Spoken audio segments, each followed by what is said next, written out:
সাপে তাড়লে মানুষ যেভাবে দৌড়ায়, বাঘে তাড়া দিলে যেভাবে দৌড়ায়, পুলিশ দেখলে যেভাবে দৌড়াতাম, এখন আর দৌড়ানো লাগবে না। এখন ওনারা আমাদের বন্ধু। গত কয়েকদিন আগে যশোরের এসপি সাহেব ঘোষণা দিয়েছে, পুলিশের এই চাকরি আমি জান্নাতে যাওয়ার মাধ্যম হিসাবে গ্রহণ করেছি। ওনার এই কথাটাকে 100 ভাগ সাপোর্ট করছে যারা প্রশাসনে আছে। যদি এই নিয়ত নিয়ে কাজ করে, যতক্ষণ দায়িত্বে আছে, আমি যতটুকু খোঁজ খবর জানি, আমার দোলাভাইও তো আছে, এদের যে ডিউটি কোনো শেষ নেই, 24 ঘন্টায় ডিউটি। তাহলে পুরা 24 ঘন্টায় ইবাদত হবে যদি ওনার ওই মন নিয়ে কাজ করে। আল্লাহ প্রশাসনকে ওইভাবে পাল্টিয়ে যাওয়ার তৌফিক যেন দান করেন। কিছু দুষ্ট লোকের কারণে এই বিভাগটার উপরে আজ মানুষের ক্ষোভ। যাদের জন্য এই করুণ অবস্থা, তারা কিন্তু সব গর্তের ভেতরে পালিয়েছে। তারা তো দায় নিল না। হাজারো এই নিচের যারা আছে এখন কান্নাকাটি করে যে আমরা এখন করবো কি। আমার বাড়ির নিচতলায় একটা পুলিশ ছিল, ও যে কোথায় গেছে আল্লাহ মনে হয় জানে না, এত ভয়ে ছিল। 5 তারিখে বিকালে লোকজন এসে বলছে ওনারা বের করে দিন, মেরে ফেলবো। মেরে ফেলো না। আমি নিচতলায় এসে নেমে দেখি যে না, আমরা তালা মারা, কেউ নেই, সব আল্লাহর রাস্তায় চলে গেছে। এই অবস্থার সৃষ্টির জন্য যেই কয়টা মানুষ দায়ী, এই কয়টা মানুষের বিচার করা দরকার। সাধারণ যে মানুষগুলো যারা দায়িত্ব পালন করার জন্যই করছে, আল্লাহ রাব্বুল আলামিন প্রশাসনে এখন যারা আছে, আমার যশোরের এসপির কথা শোনার পরে মনটা ভরে গেছে যে আমি দায়িত্ব পালন করছি, এটাই আমার জান্নাতে যাওয়ার মাধ্যম। এই কথাটা কত উপরের কথা আপনি চিন্তা করেছেন? এখানে মানুষ যখন দৌড়ায় কোনো কিছু দেখলে খুব বেশি জোরে ফোর্সে মাজা তুলে দৌড় দেওয়া, বাংলায় পরে খেচ্ছে দৌড়। আল্লাহ বলেন এইভাবে দৌড়াবে। সর্বপ্রথম ভাইয়ের কাছ থেকে, মায়ের কাছ থেকে, বাবার কাছ থেকে, স্ত্রীর কাছ থেকে, সন্তানের কাছ থেকে, বন্ধুর কাছ থেকে, নেতার কাছ থেকে। এই যে যতগুলো মানুষের নাম সিরিয়ালে বললাম, মাথায় যদি মগজ থাকে ভাবেন তো দুনিয়ায় বিপদে পড়লে মানুষ এদের কাছে সিরিয়ালে আগে যায়। কথা বলেন ঠিক কিনা? আর কোরআন যেহেতু আমরা 100 ভাগ বিশ্বাস করি, কোরআন জানাচ্ছে যে আগে পালাবে। এখান থেকে একটা সূক্ষ্ম তথ্য আপনাদেরকে দিতে চাই, যদিও এই সমস্ত জেলাতে এগুলো একটু কম আছে, ময়মনসিংহ বিভাগে একটু বেশি। আপনারা ওই বিভাগে পড়েননি। অনেক মানুষ বিশ্বাস হয় ওদের এই কথা মতো করে আছে যে কোনো চিন্তা নেই, যা করি করি, বাবা আছে। আপনার বাবা আছে, পালাবে, দৌড়াবে। সূরা আবাসের আয়াতগুলো তার প্রমাণ যে কতগুলো মানুষের নাম আল্লাহ সিরিয়ালে দিলেন। কি বলে আপনার বিবেকে? ভাই যদি পালিয়ে যায়, মা যদি যায়, আমার মনে হয় পীর সাহেব বলবে আল্লাহ আমি পীরই ছিলাম না। কিসের পীর? পরিচয় দিলে এখন আমি নিজে ধরা খাবো। নিজে বলবে আমি ওগুলো কিছু ছিলাম না, আমি পালালাম। যত রকমের সম্পর্ক আল্লাহ বলেন আনসাব, নসবের বহু বচন, সব সম্পর্ক শেষ। এই চোখ বন্ধ হলে সবকিছু থেকে আপনি মুক্ত। কিয়ামতের ওই কঠিন ময়দানটা যখন আল্লাহ আপনাকে ডাক দেবে, সামনে যদি কেউ দাঁড়িয়েও থাকে, চিনতে পারলে বলবেন এই তো আমার ম্যাডাম তামান্না। ও বলবে না, আমি আপনাকে চিনি না। আমি হাসির খোরাকি দেওয়ার জন্য বলছি, এটা বাস্তব আসতেছে আমাদের সামনে। এবার নিজেকে একটু দাঁড় করিয়ে দেখেন তো, আপনার এই 60 বছর, 50 বছর, 45 বছর, আমার এখন 32 বছর, এই বয়সটা আমি যা করেছি, সত্যি যদি আমি এখন আল্লাহর সামনে দাঁড়াই, যা করে গেলাম এটা কি জবাব দেওয়ার মতো কায়দায় আছে? না, নেই। আমার তো 32 বছর না, মাঝে মাঝে মনে হয় আল্লাহ তুমি যদি বলো হামজা 2024 সালের আগস্ট মাসের 31 তারিখ পর্যন্ত তোরে মাফ করে দিলাম, শুধু সেপ্টেম্বরের 1, 2, 3 এই 3টা দিনের জবাব দিয়ে জান্নাতে চলে যা। আমার যা জীবন, এই 3 দিনের জবাব দেওয়া সম্ভব না। আপনি পারবেন না?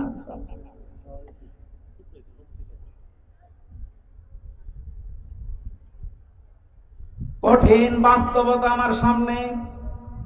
কাবা শরীফ তাওয়াফ করছিলাম, যখন ষষ্ঠ যোগ করে দেওয়ার সময় একটা দোয়া মনে আসতেছে, পড়ছিলাম আল্লাহ আল্লাহুম্মা ইন্নী আলাইয়া ওয়াকুফান ফিমা বাইনি ওয়া বাইনিকা। কাবার সামনে নিয়ে বলা হচ্ছে, মাবুদ আমি তোমার গোলাম, তুমি আমার মালিক, তুমি আমাকে গোলাম হিসাবে সেই নেই থেকে শুরু করে হামজা বানিয়েছো। আমি কিন্তু উল্লেখ করার মতো কিছু ছিলাম না, একেবারে নেই থেকে শুরু করে আজ হামজা পর্যন্ত তুমি বানিয়েছো। হ্যাঁ, আমার মা বাবা শুধু বিছানায় ছিল, এতটুকুই শেষ, বাকি কিছু করার ক্ষমতা তাদের নেই। বিজ্ঞান জানিয়েছে বাবার স্ফলিঙ্গ দিয়ে দ্রুত গতিতে পানিটা যখন বের হয়ে মায়ের রেহেমের ভেতরে যায়, 40টা দিনে মহান আল্লাহ এটাকে 4টা ভাগে ভাগ করেন। ফালিয়ানজুরিল ইনসানু মিম্মা খুলিকা মিম্মা দাফিকিন ইয়াখরুজু মিন বাইনিস সুলবি ওয়াত তারাইব। আলেম যারা আছেন একটু খেয়াল করেন তো, আল্লাহ বলেন মানুষকে নজর করে না তার জন্মের দিকে। আল্লাহ এমন একটা জায়গায় হাত দিয়েছেন, দুর্বল একটা জায়গা। মানুষকে যদি কেউ ঘায়েল করতে চায়, ছোট করতে চায়, মুখ বন্ধ করে দিতে চায়, সে যেন তার দুর্বল জায়গায় হাত দেয়। আল্লাহ দিয়েছেন এমন একটা জায়গায় হাত দিয়েছেন, আপনি উস বিষ করার মতো ক্ষমতা পাবেন না। কে নিয়ে এত লাফালাফি করো তুমি? আমাকে বানিয়েছি কি দিয়ে? দেখো যে পানিটা বাবার শরীর থেকে বের হলেই বাবার শরীর পর্যন্ত নাপাক হয়ে যায়, যেখানে লাগে ওই জায়গাটাও নাপাক হয়ে যায়। কথা বলে না কেন? এটা দিয়ে তোমার আমি বানালাম। এই যে সলবন এবং তারাইব দিয়েছেন আল্লাহ। আরবি ভাষায় সলবন এক বচন, তারাইব বহু বচন। বাবার লজ্জাস্থানকে সলবন বলা হয়, মায়ের লজ্জাস্থানকে তারাইব বলা হয়। বাবার ক্ষেত্রে আল্লাহ এক বচন দিলেন, মায়ের ক্ষেত্রে বহু বচন দিলেন কেন? আয়াতের ব্যাখ্যায় আমি দেখেছি মুফাসসির লিখেছেন, পৃথিবীর ময়দানে মায়ের চাইতে বাবার কষ্ট 3 ভাগ কম হয়। বাবা শুধু বিছানায় থাকা পর্যন্ত, এখান থেকে শুরু করে দুনিয়ার মুখ দেখানো যত দায়িত্ব পালন করেছে আপনার মা। কোরআনে কারীম জানাচ্ছে, হামালাতুহু উম্মুহু ওয়াহানান আলা ওয়াহানি ওয়া ফিসালুহু ফি আমাইনি আনিশকুর লিল্লাহ ইলা আখির আয়াত। কষ্টের পরে কষ্ট সহ্য করে মা তোমাকে পেটে বহন করেছিল 10 মাস 10 দিন। এরপরে ডেলিভারির যে কষ্টটা, বিজ্ঞান এই শব্দটা নিয়ে গবেষণা চালিয়ে দেখেছে। আমরা যত পুরুষ এখানে বসে আছি, যত শক্তিশালী পুরুষ হোক, মোহাম্মদ আলী কিলে নাম শোনেননি? এই লোকটা পর্যন্ত 45 ইউনিট কষ্ট যদি তাকে দেওয়া হয় মারা যাবে। এর বাইরে আর সহ্য করার ক্ষমতা পুরুষদের শরীরে আল্লাহ দেয়নি। বিজ্ঞান জানাচ্ছে একটা মা যখন সন্তান দুনিয়াতে মুখ দেখাতে ডেলিভারির কষ্টটা সহ্য করে, কমপক্ষে তার কষ্ট হয় 57 ইউনিট। একবারে শরীরের 24টা হাড় ভেঙে গেলে যেমন কষ্ট হয়, আমার এই মুখটা দুনিয়াতে দেখাতে মায়ের ওই কষ্ট হয়েছিল। শুধু এতটুকু শেষ করেননি, 2 বছর পর্যন্ত আমার মা আমাকে দুধ খাওয়িয়েছেন। এই 3টা বিষয়ের কারণে আল্লাহ পাক জন্মের ক্ষেত্রে যেখানে দিয়েছেন সেখানে বহু বছর মায়ের তারাইব। ও পৃথিবীর মানুষরা, এই যে আনিশকুর লিল্লাহ এই শব্দের ব্যাখ্যা পড়তে গিয়ে একটা আশ্চর্য বিষয় আমার কাছে এসেছে। আল্লাহ যেখানেই তার নিয়ামতের শুকরিয়া আদায় করো, শুকরিয়া আদায় করো এই কথা দিয়েছেন, কোরআনে দেখবেন ওই জায়গার পরে আল্লাহ মা বাবার শুকরিয়া আদায় করো এই শব্দটা লাগিয়েছেন। আব্দুল্লাহ ইবনে মাসউদ রাদিয়াল্লাহু তাআলা আনহু থেকে বর্ণিত একটা হাদিস পেয়েছি, আয়াতের ব্যাখ্যায় তাফসিরে হাক্কানিতে পাবেন। তিনি লিখেছেন, পৃথিবীতে কেউ যদি আল্লাহর নিয়ামত পাওয়ার পরে শুকরিয়া আদায় করে কিন্তু মা বাবার শুকরগুজারি করে না, ও যেন আল্লাহকেও মানে না। আজ এটা যদি আমাদের দেশে থাকতো তাহলে থানায় অন্তত মা বাবা নিয়ে সন্তানের দায়িত্ব কর্তব্য অবহেলা এরকম কোনো মামলা অভিযোগ ওনাদের কাছে যেত না। আশা করছি একটা খুব ভালোভাবে চেষ্টা করবেন মানার। এটা গুরুত্বপূর্ণ এত বেশি, কিয়ামতে একটা প্রাচীর আল্লাহ বানিয়ে রাখবেন। এই যে প্রাচীর দেওয়া আছে, এখানে আল্লাহ কিছু মানুষকে দাঁড় করাবেন। ওই যে যারা দাঁড়িয়ে আছে মনে করেন ওইভাবে দাঁড়িয়ে থাকবে। ওইদিকে জান্নাত, এইদিকে জাহান্নাম। ওদেরকে আল্লাহ জান্নাতে দেবে না। নবীজি বললেন ওদেরকে আল্লাহ জান্নাতে না দিয়ে দাঁড় করিয়ে রাখবে আরাফ নামক এই প্রাচীরের উপরে, জান্নাত জাহান্নামের মাঝে। সাহাবীরা বলে হুজুর জান্নাতে দেবে না কেন? বলে মানুষগুলো দুনিয়াতে ইবাদত বন্দেগী করেছিল কিন্তু মা বাবার হক আদায় করেনি, এই জন্য জান্নাতে দিচ্ছে না। জাহান্নামে দিচ্ছে না কেন? বিশ্ব নবী বলেন জাহান্নামে দেয় না আল্লাহ এই কারণে, এই মানুষগুলো পৃথিবীর ময়দানে আর যাই করুক না কেন দিন কায়েম করা লাগবে, এই চেষ্টা সাধনায় লিপ্ত থাকতো। সূরা সাফের 10 নম্বর আয়াতের তাফসিরে আছে পৃথিবীতে যারা আল্লাহর দিন কায়েম করা লাগবে এই টেন্ডেন্সি নিয়ে চলে। কায়েম যদি হয় ভালো, না হলেও অসুবিধা নেই, কিন্তু এই চেষ্টা করার কারণে আল্লাহ একামতে দিন কায়েম করা এটা ফরজ। এই কারণে আল্লাহ তাদেরকে জাহান্নামে দেবে না। জাহান্নামে না দিলেও তো জান্নাতে দিচ্ছি না যাদের কারণে, যে বিষয়টা যদিও ছোট মনে হচ্ছে এটা কিন্তু অনেক বড় বিষয় আমাদের জন্য।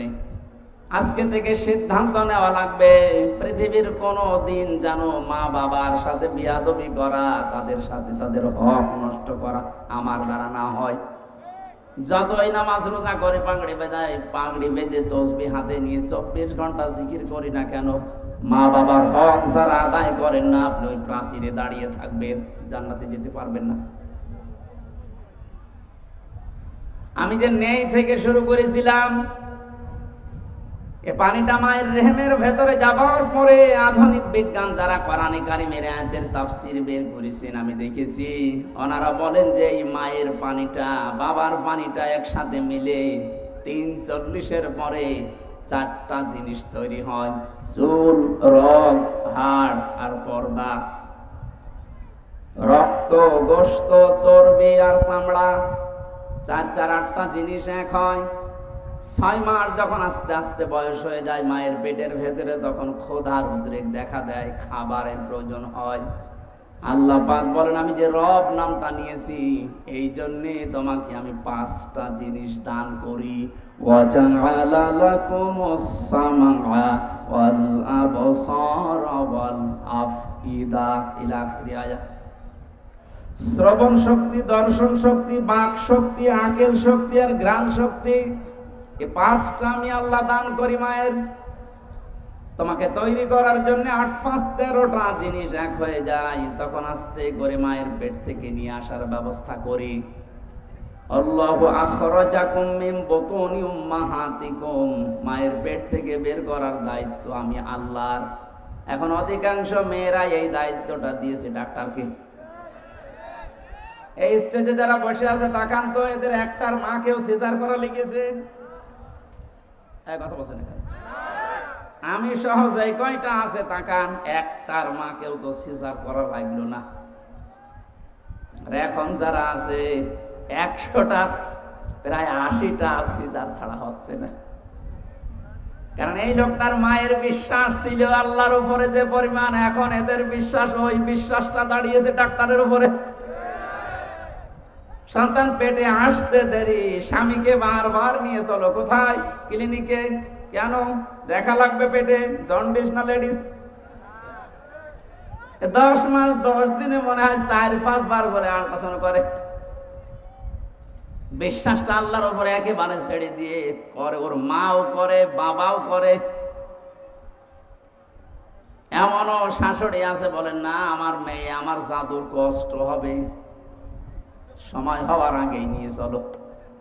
আল্লাহ বলেন ঠিক আছে যা, সে বীর্য থেকে শুরু করে এ পর্যন্ত নিয়ে আসলাম, এখন আমি বের করার রাস্তা তৈরি করে পারবো না, যা তোরে দিয়ে দিলাম। সম্মানিতা শাশুড়ি যারা আছেন, এটা আবার রেকর্ড হচ্ছে না তো, সমস্যায় পড়া। না, সত্য যেহেতু বলছি। শাশুড়ি যারা আছেন এত চাপ দিয়েন না। আপনার মেয়ের ওই সন্তানটা তৈরি করা যদি সেই বীর্য থেকে শুরু করে পর্যন্ত আল্লাহ সব পারে, যে 13টা জিনিস কেউ তো দেয়নি, আল্লাহ নিজে দিয়েছেন। আল্লাহ নিজেই ঘোষণা দিচ্ছেন, আমি নিজে বের করে আনার দায়িত্ব নিলাম। অথচ স্বামীও অনেকে চায় যে আমার স্ত্রীর সন্তানটা নরমালে হোক, শুধু শাশুড়ির কারণে অনেকে পারে না। আমি তো বেশি করে ফেললাম। শাশুড়ি যারা আছে আমার মনে হয় আগামী বছর আমার নাম শুনলে বদদুয়া করবে যে হুজুর মরুক। না, আপনি সিজার করে আপনার মেয়েটাকে সংসার করার অনুপযোগী করে দিয়েছেন। আপনি হয়তো টের পাচ্ছেন না, বাস্তবতা বোঝেন। কিছুদিন পরে আপনার এই জামাই, যখন মেয়ের জামাই অন্য জায়গায় একটু উকি ঝুঁকি মারবে, লাইন করবে, তখন আপনি বরদোয়া দেবেন। আপনি তো নষ্ট করে দিয়েছেন।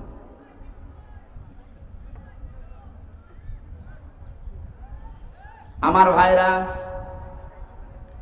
আল্লাহ রাব্বুল আলামিনকে কাবা শরীফ 6ষ্ঠ চক্কর দেওয়ার সময় বলা হয়েছিল, আল্লাহ তুমি ওই নেই থেকে শুরু করে এই যে হামজা পর্যন্ত বানালে আমারে, যত কিছু দেওয়ার দুনিয়াতে সব তুমি আমাকে দিয়ে দিয়েছো।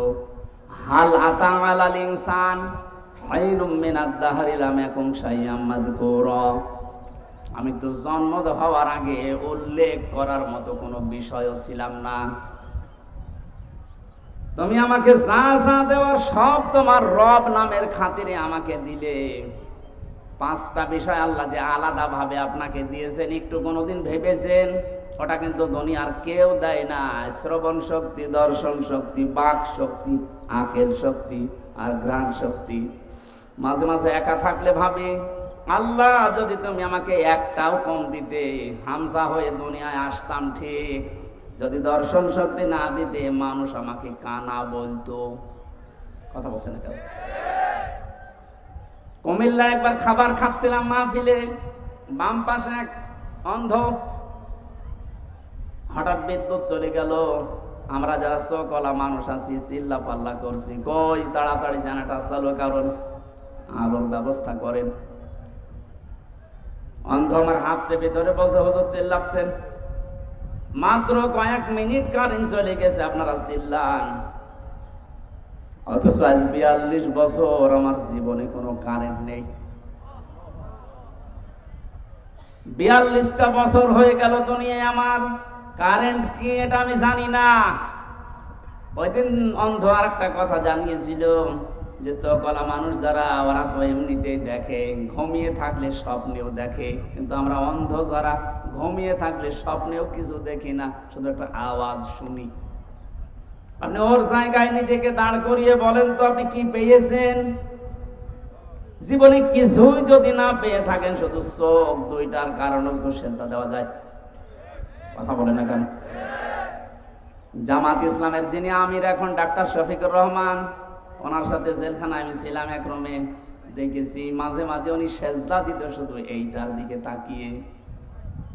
বুড়া মানুষ, মুরব্বী মানুষ, 65 বছরের বয়স, সারাদিন আদালতে থাকার পরে যখন আসতেন রাত 8টা, 8:30, 9টায়, কিছুক্ষণ নামাজ আদায় করার পরে সেজদায় পড়ে যেতেন। এক সেজদায় 45 মিনিট, 1 ঘন্টা, 1.5 ঘন্টা পড়ে আছে। আমি যুবক মানুষ, এশার নামাজ পড়ে ঘুমিয়ে দেয়, 2 ঘন্টা 2.5 ঘন্টা পরে ঘুম ভেঙে দেখি পড়ে আছে সেজদায়। কি স্যার সেজদা দিচ্ছেন? হামজা, যে চোখ দুইটা আল্লাহ দিয়েছে, নিয়ামত যদি সারা রাত ও সেজদায় থাকি, আদায় হবে না।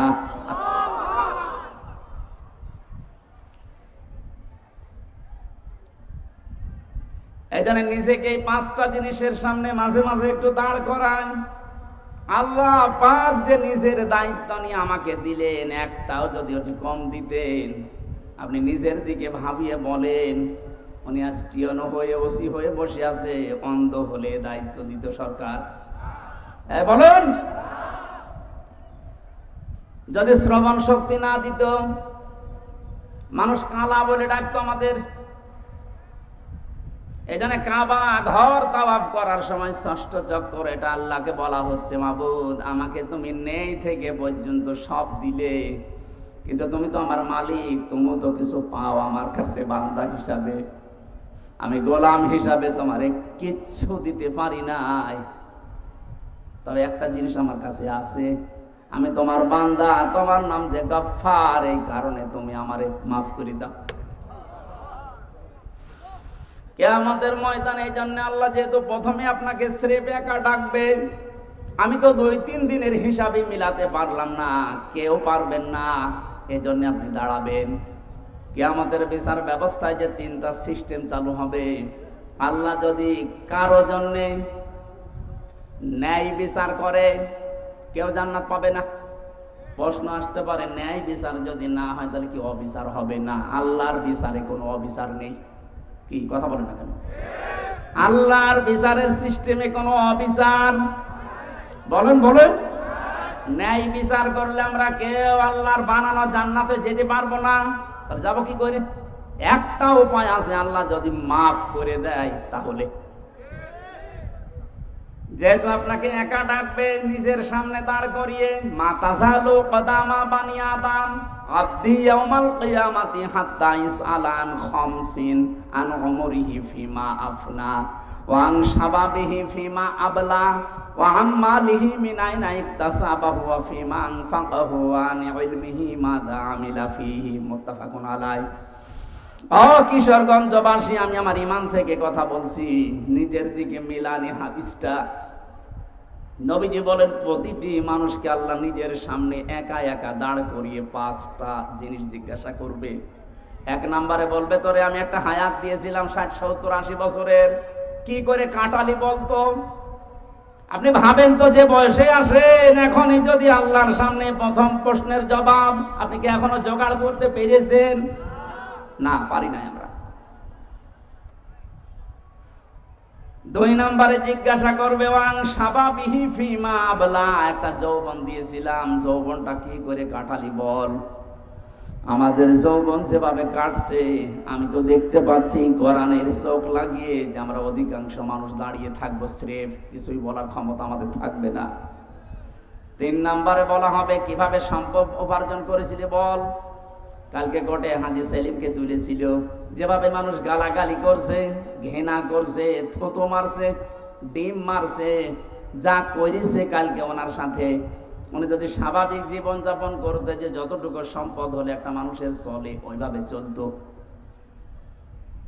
উনি যা করেছে, আমার মনে হয় উনি একা না, 1000 বছরও যদি হায়াত নাই, যা করে রেখেছে ঢাকার বুকে, 1000 বছর হায়াত পেলেও সম্পদ পোড়াবে না।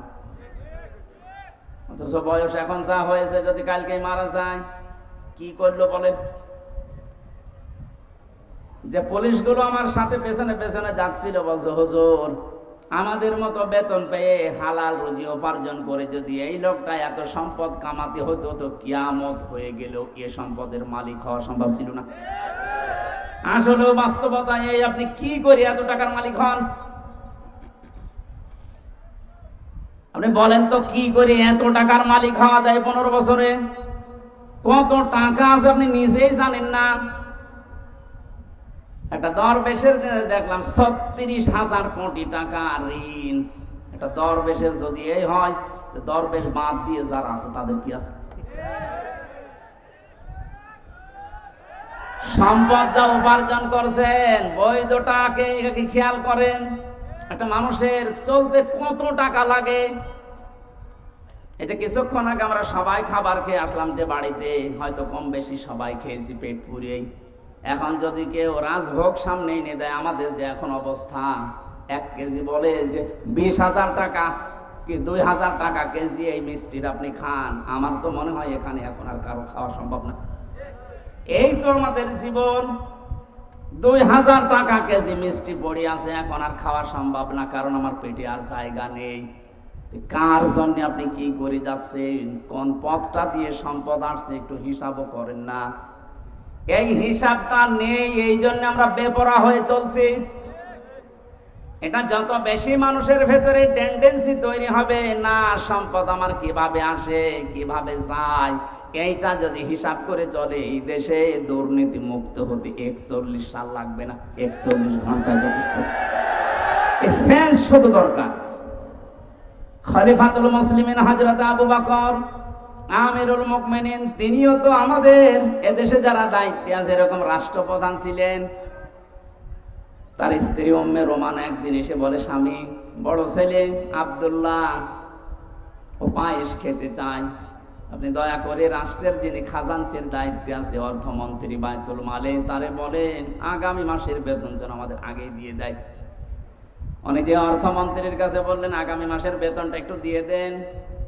মন্ত্রীও বানিয়েছিল ওই রকম, ডাক দিয়ে বলে, খলিফা, আপনি আগামী মাস পর্যন্ত বেতন চান, আগামী 1 মাস বেঁচে থাকবেন, ওইটা একটু লিখে দেন। অনেক বলছে ঠিক আছে, আমার বেতন লাগবে না। বাড়িতে যে স্ত্রীকে শুনিয়েছে যে এটা বলেছিলাম, আমাকেই শুনিয়েছে। স্ত্রীরা আমাদের বড় মদের উল্টো পাল্টা না, স্ত্রী ওই রকম 15 দিন পরে কথাবার্তা আর কিছু বলে না, ঠিক আছে আর চাহিদা নেই। 15 দিন পরে ঠিক উনি খাবারটা তৈরি করেছে, সামনে দেওয়ার পরে বলছে কোথায় পেলে?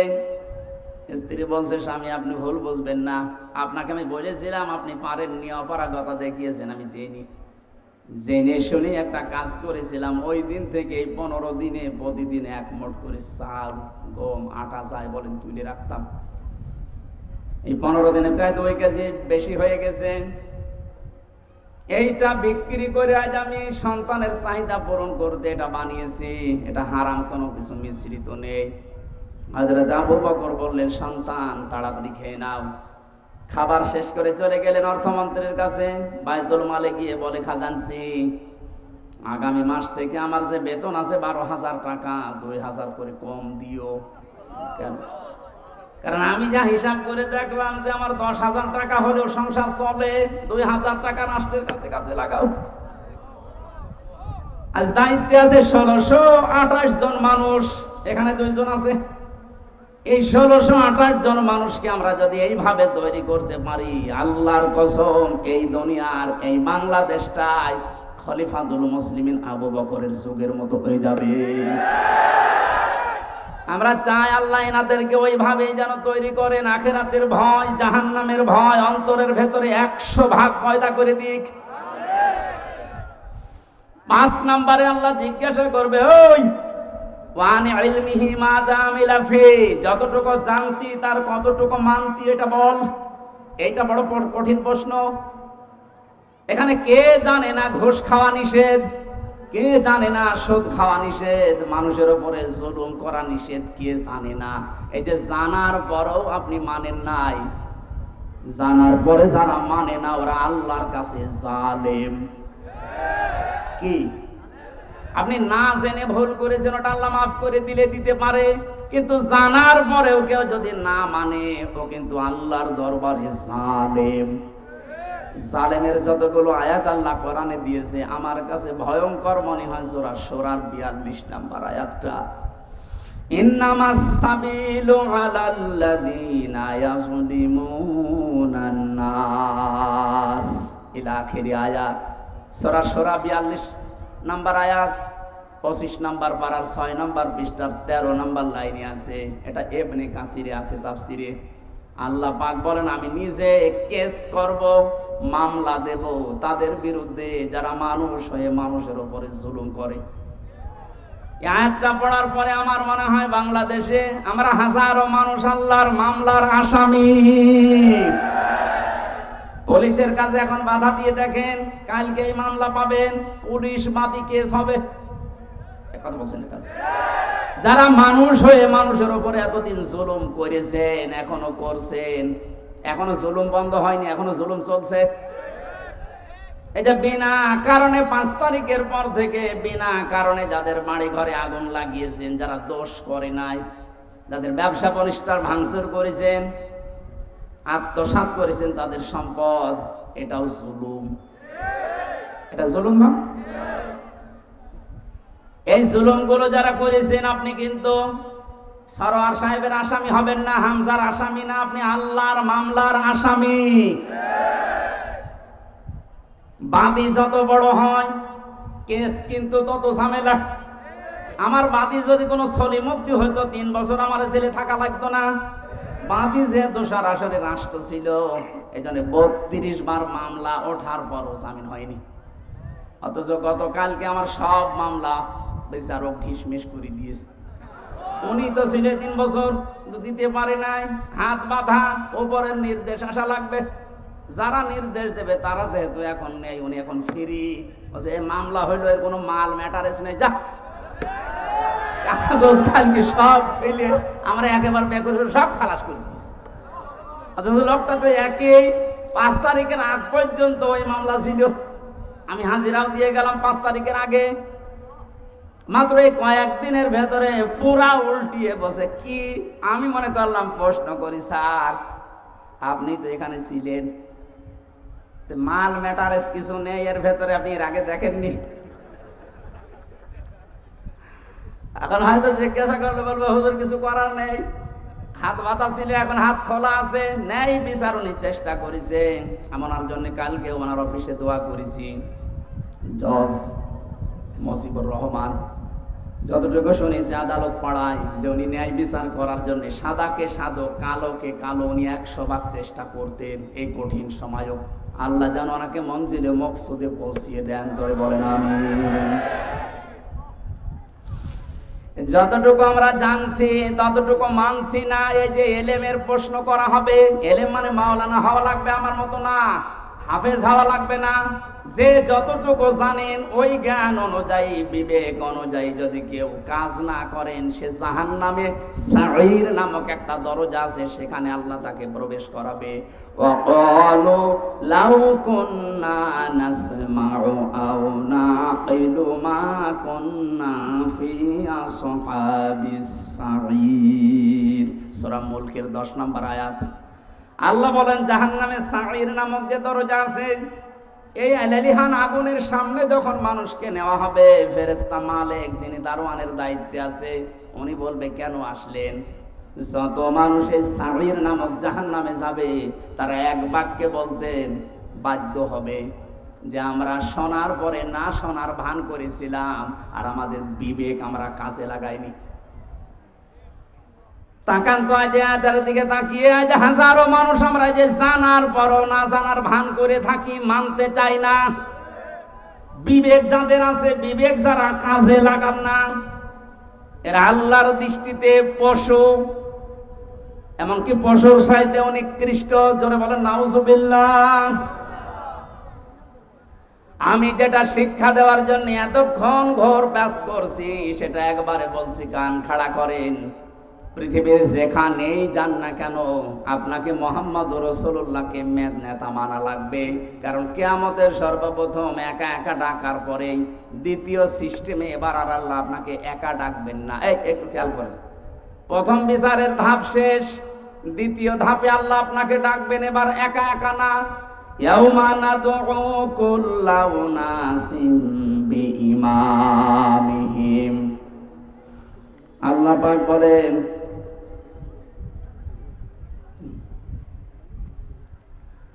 আল্লাহ পাক বলেন সূরা এটা বনি ইসরাঈলের 72 নম্বর আয়াতের প্রথম অংশে আছে, কিয়ামতে এবার সিস্টেমে আমি ডাকবো মানুষকে তার নেতার সাথে, ইমামের সাথে। কিশোরগঞ্জবাসী, এটা আখিরাতের সম্পর্কিত, এই জন্য আমি বিষয়টা ক্লিয়ার করছি। কিয়ামতে আল্লাহ মানুষকে দ্বিতীয় ধাপে ডাকবেন একা একা না নেতার সাথে? আগে নেতা, এরপরে কর্মী। আপনার বিবেককে এবার জিজ্ঞাসা করেন তো, যে নেতাকে আপনি মেনে চলেন, এ যদি কিয়ামতে আল্লাহর সামনে দাঁড়ায় আর আপনি তার পেছনে, ওর যা চরিত্র, ওর যা সুরাত সিরাত, ওরে দেখে আল্লাহ মাফ করবে বলে মনে হয়? বলছেন না, ও তো ধরা খাবে। আপনি কি ইয়ার কি মারেন? আপনি এখনই বলছেন না আমি যাকে মেনে চলি, যার পেছনে থাকি, কিয়ামতে ওর সামনে যদি আমি থাকি আল্লাহ ওরে দেখে মাফ করবেন, আপনি নিজেই বলছেন, তাহলে আপনি ধরা খাবেন না। এই জন্যই শুধু ইয়াসিন পড়ে শেষ করে দিলে হচ্ছে না, এটা মানা লাগবে। বিশ্ব নবী বাদ দিয়ে অন্য কেউ যেন আপনার আদর্শ মরণ পর্যন্ত আর না হয়, এটা খেয়াল রাখবেন। কারণ নবীজি যদি সামনে দাঁড়ায় ওই দিন, আপনি পেছনে থাকলে আপনাকে দেখা লাগবে না, বিশ্ব নবীকে দেখে আল্লাহ মাফ করে দেবে। ইয়াসিনের যত শব্দর ব্যাখ্যা আছে সব বলতে 33টা পেয়েছিলাম আমি। এত বলতে গেলে সময় চলে যাবে। আমরা 2টা আয়াত কোরআন থেকে পড়েছিলাম, এক আয়াতের কিছু কথা তাফসীর আকারে বলছি। সূরা জুমা থেকে পড়েছি একটা আয়াত। কি সূরা? জুমা। জুমা মানে এক জায়গায় হওয়া, একত্রিত হওয়া। আমরা যেহেতু 7 দিন পর পরে মুসলিমদের একটা অনুষ্ঠান আছে জুমার নামাজ, ওখানে এক জায়গায় হই। নামাজ পড়ার পরে আপনার কাজ কি? ইসলামে তো শুধু ইবাদত হিসাবে শুধু নামাজই না, নামাজ যখন শেষ হয়ে যাবে তখন আপনি আর মসজিদে বসে থাকতে পারবেন না। বাংলাদেশে বহু জায়গায় সিস্টেমটা আছে, নামাজের পরে অনেকেই মসজিদের ফ্যান টাঙিয়ে আরামে বসে গল্প করছে। না, কোরআনে কারীম জানাচ্ছে ফাইদা কুদিয়াতিস সালাতু ফান্তাশিরু ফিল আরদি ওয়াবতাগু মিন ফাদলিল্লাহ। নামাজ যখন শেষ হয়ে যাবে মসজিদে আর থাকা যাবে না, ছড়িয়ে যান, ছিটিয়ে পড়েন। যেখানে যার কর্মজীবন আছে ওখানে হালাল রুজি উপার্জন করার জন্য চেষ্টা চালান। আমার কর্মজীবন দিনের এই ময়দানে, আমার একটা ব্যবসা আছে, ওখানে আমি যে শ্রম দেব ওইটাও নামাজের মতো ইবাদত। ওনার কাজ অফিসে, ওনার কাজ থানায়। নামাজ শেষ করার পরে থানায় যদি 8টা ঘন্টা বসে ডিউটি করে, ওই 8 ঘন্টা নফল নামাজের সওয়াব আল্লাহ ওনার আমলনামায় লিখে দেবে। তাছাড়া মেয়ে বিয়ে দেবেন, ধান লাগাবেন জমিতে, এই নিয়ে আপনি গল্প শুরু করেছেন নামাজের পরে মসজিদে ফ্যান ছেড়ে দিয়ে। আমার দাদা একটা গল্প বলছিল শিক্ষার জন্য। কিছু মানুষ নামাজ পড়ে না, কোনো ওয়াক্তেই যায় না, কিন্তু এলাকাতে বিদ্যুৎ নেই, সোলারে চলে, মসজিদে জেনারেটর দিয়ে ফ্যান চালায়। লোকজন যে বলছে মুয়াজ্জিন সাহেব আমরা নামাজ পড়বো না, এশার নামাজ পড়ে মানুষ যখন সব চলে যাবে চাবি দিয়ে দেবেন, ফজরের আজান দিতে আসবেন চাবি নিয়ে নেবেন, অসুবিধা নেই, আমরা ফ্যান ছাড়া আমাদের খুব কষ্ট হচ্ছে। মুয়াজ্জিন বলছে এমনি এমনি দেব, ঠিক আছে, মাসে আপনাকে গোপনে আমরা 4 জন মিলে 2000 টাকা দেব, ঠিক আছে। এশার নামাজ পড়ে সব বাড়ি চলে যায়, ওরা আসে রাত 9:30 10টায়। মসজিদে প্রবেশ করে মানুষ 4 জন, ফ্যান দিয়েছে 10টা। ফ্যানের নিচে যাদের ঘুমানোর অভ্যাস নেই, ওরা যদি একবার ফ্যান পায় ঘুমাবে না মরে যাবে, মরে গেছে। এমন ঘুম, একবার ফজরের সময় মুয়াজ্জিন এসেছে, আজান দেবে, যে লাইট দিয়েছে দেখে নাউজুবিল্লাহ, কারো কাপড় ঠিক নেই, ওদের মাঝখানে দাঁড়িয়ে চিল্লানি দিয়েছে, মসজিদে থাকা জায়েজ নেই। রাত বাদ করে ওটা বলছে মুয়াজ্জিন সাহেব কি ফতোয়া দিলেন, মসজিদে থাকা জায়েজ নেই মানে? হ্যাঁ, মসজিদে থাকা জায়েজ নেই, ফতোয়া দেন, দলিল কি বলেন? দলিল কি? আমি নিজে দেখলাম। কিসের দলিল দেব? কোন দলিল লাগবে না, বিনা দলিলে হারাম। নামাজ শেষ হওয়ার পর আপনি কোন কারণে আল্লাহর ঘরে বসে বসে সময় কাটাবেন, কি দায়িত্ব আপনার? এই জন্য আল্লাহ আয়াত নাযিল করে জানালেন নামাজ শেষ, ছড়িয়ে যা, ছিটিয়ে পড়। আবতাগু মিন ফাদলিল্লাহ, আল্লাহর অনুগ্রহ, ফজল কোথায় পাওয়া যায় সেখানে দৌড়িয়ে যা। এই যে ফজল মানে রিজিক, ফজল মানে, এখানে মসজিদ থেকে বের হওয়ার সময় মানুষ দেখবেন বলে আল্লাহুম্মা ইন্নী আসআলুকা মিন ফাদলিকা, হে আল্লাহ আমি তোমার কাছে চাই ফজল, অনুগ্রহ, রিজিক। কিন্তু শব্দের দিকে খেয়াল করলে যেটা দেখা যাচ্ছে, আল্লাহ কিন্তু নামাজের আগে ওয়াজকুরুল্লাহ দেননি, যে নামাজ পড়তে গেলে আল্লাহর জিকির বেশি বেশি কর নেই।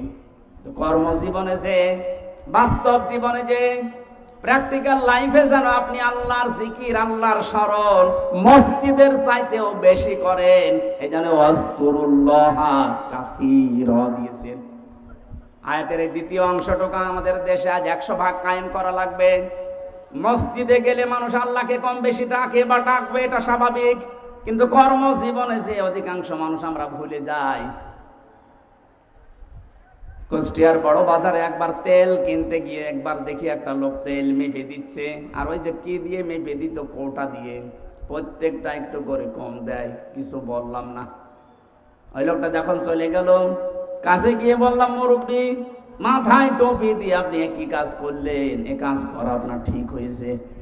কিছু কথা বলার পরে আমারে ধমক দিয়ে বলছে, বেশি বোঝো। টুপিটা খুলে ফেলে দিল, পকেট থেকে একটা সাদা টুপি বের করে বলছে, এটা আমার নামাজ পড়া টুপি, আর ওটা তেল বেচা টুপি। বলেন তো কোথায় আছে? আমি শুধু হাসির জন্য বলছি না, বাস্তবতা এইটাই। ওই যে নামাজে স্মরণ করেছিল যে টুপিটা মাথায় দিয়ে, ওই টুপিটা মাথায় দিয়ে যদি ওর কর্মজীবনে আল্লাহকে স্মরণ করতো, প্রতিবার একটু একটু করে কম দিতে পারতো। কোরআনে কারিমেদের জন্য জানিয়েছে, ওয়াইলুল লিল মুতাফফিফিন আল্লাযীনা ইযা ক্তালু আলান নাসি ইস্তাফুন। ধ্বংস হয়ে যাক ওই মানুষগুলো, যেই মানুষগুলো ওজনে কম বেশি করে, নেওয়ার সময় বেশি নেয়, দেওয়ার সময় কম দেয়। এটা শুধু দোকানদারদের জন্য না। আমরা মনে করছি যারা ওজন করে ওজনে কম বেশি দেয়, তা না। এই যে চেয়ারে বসে আছি, এটা একটা ওজনের চেয়ার। এখানে যে যেখানে আছেন ওই জায়গায় আপনার ওজন আছে। শিক্ষকতা যারা করে, শিক্ষকরা তো নেওয়ার সময় বিভিন্ন জায়গা থেকে জ্ঞান ঠিক মতোই নেয়, দেওয়ার সময় আর দিতে চায় না, বলে প্রাইভেট পড়া লাগবে, কোচিং করা লাগবে। এই যে নেওয়ার সময় ঠিক মতো নিলেন, দেওয়ার সময় আর ক্লাসে দিতে চান না, তখন আলাদা ক্লাস। আপনি আল্লাহর বরদোয়ার শামিল।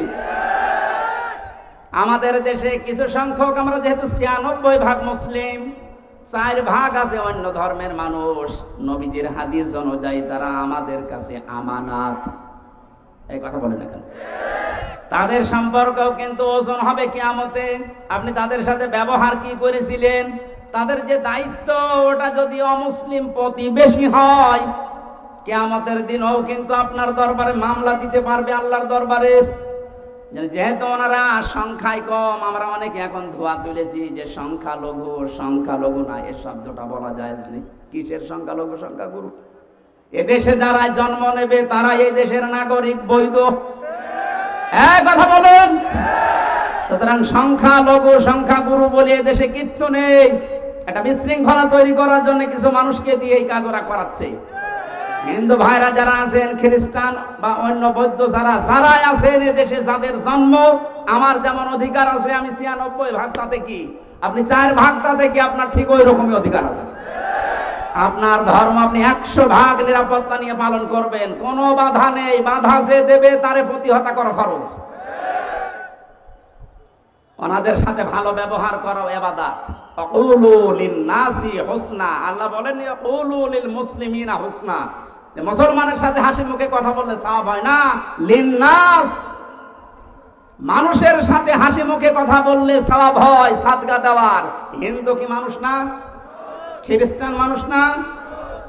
এজন্য ওনাদের সাথে মানুষের মতো আচরণ করা লাগবে। এটা একটা ইবাদত, এটা কর্মজীবনে এটার একটা কর্ম। আমাদের এই এলাকায় আছে কিনা জানি না, আমাদের এলাকায় তো অত হিন্দু নেই।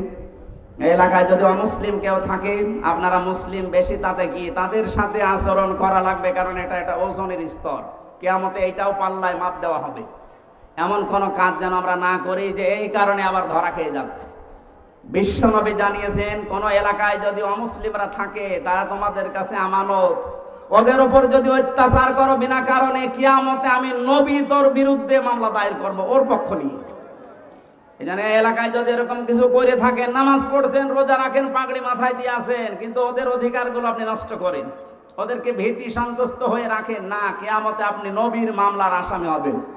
নবী শেষ পর্যন্ত ওই হিন্দু লোকটার পক্ষ নিয়ে, ওই খ্রিস্টানের পক্ষ নিয়ে আপনার বিরুদ্ধে দাঁড়াবে। নবী যদি আমার বিরুদ্ধে দাঁড়ায়, আল্লাহ মাফ করে দেবে। এই বিবেকটুকু কাজে লাগে না? কখনো ওদের অধিকারগুলো যেন নষ্ট না হয়। ওদের পোষা প্রবণ যা আছে পাহারা দিয়ে করানো লাগবে। যদি ওদের ইবাদতে কোনো বিঘ্ন হয়, আপনি দায়ী থাকবেন কিয়ামতে। আল্লাহ আমাদের বুঝ দান করুন, বলেন আমিন। আযকুরুল্লাহ, এই জিকির বলতে শুধুমাত্র সুবহানাল্লাহ সুবহানাল্লাহ না, যেখানে যে বিধান আছে আল্লাহর, ওই বিধানটা ওখানে পালন করে দেখানোর নাম হচ্ছে জিকির। ওসি সাহেবের জিকির কি? ওনার সামনে একজন মানুষকে ধরে কনস্টেবল পিটাচ্ছে, ওনার কিছু বলাও লাগবে না। উনি যদি চেহারাটা নিয়ে সামনে দাঁড়িয়ে বলে, ওই বেটা কি করিস, এমনি বেঁচে যাবে। তাহলে ওই জায়গায় ওনার জিকির কি? ওখানে যে খালি ওনার চেহারাটা দেখানো, এই বেটা, কোন কারণে এর উপর অত্যাচার করিস? এটা ওনার জিকির, এটা ওনার কি, ওনার এই সুবহানাল্লাহ করার দরকার নেই, ও চেহারাটাই জিকির।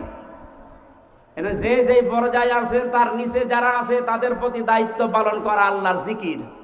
আল্লাহ এই জিকির গুলো বেশি বেশি করার কথায় আয়াতে জানিয়েছেন, যদি তোমরা করতে পারো লাআল্লাকুম তুফলিহুন, আশা করা যায় তোমরা সফল হবে। তুফলিহুন শব্দের ব্যাখ্যা আধুনিক ভাবে মুফাসসিরিন ইকরাম করেছেন, এই যে স্মার্ট বলি আমরা, স্মার্ট বলি না, ডিজিটাল বলি আমরা, এই শব্দগুলোর বাংলা অর্থ এটা দাঁড়ায়। এই জন্য আমরা যদি ডিজিটাল, স্মার্ট আরো যা আছে এগুলো যদি উপহার দিতে চাই শান্তি, স্বস্তি, নিরাপত্তার বাংলাদেশ, এই আল্লাহর জিকির, আল্লাহর আইন, আল্লাহর স্মরণগুলো খুব বেশি বেশি করা লাগবে আমাদের প্র্যাকটিক্যাল লাইফে। আল্লাহ আমাদের তৌফিক দিন, বলেন আমিন। মা বোন যারা এসেছেন, আপনাদের জান্নাতে যাওয়ার জন্য বিশ্বনবী মাত্র 4টা কাজ দিয়েছিলেন: 5 ওয়াক্ত ফরজ নামাজ পড়া, রোজা রমজানে রাখা, নিজের শরীরকে পর্দায় রাখা, বিশেষ করে 14 জন পুরুষ থেকে 14টা পুরুষ বাদ দিয়ে বাকি কোন পুরুষের সামনে গেলে মুখমণ্ডল, হাতের কবজি, পায়ের পাতা বাদ দিয়ে পুরা শরীর আপনাকে ঢেকে রাখা লাগবে। 4 নম্বরে স্বামী যাদের আছে তাদের জায়েজ কথাগুলো শুনে আপনি তাকে খুশি রাখবেন। জান্নাতের 8টা দরজা আপনার জন্য খোলা থাকবে, যে কোনো দরজা দিয়ে আপনি প্রবেশ করতে পারবেন। আল্লাহ আমাদের তৌফিক দিন।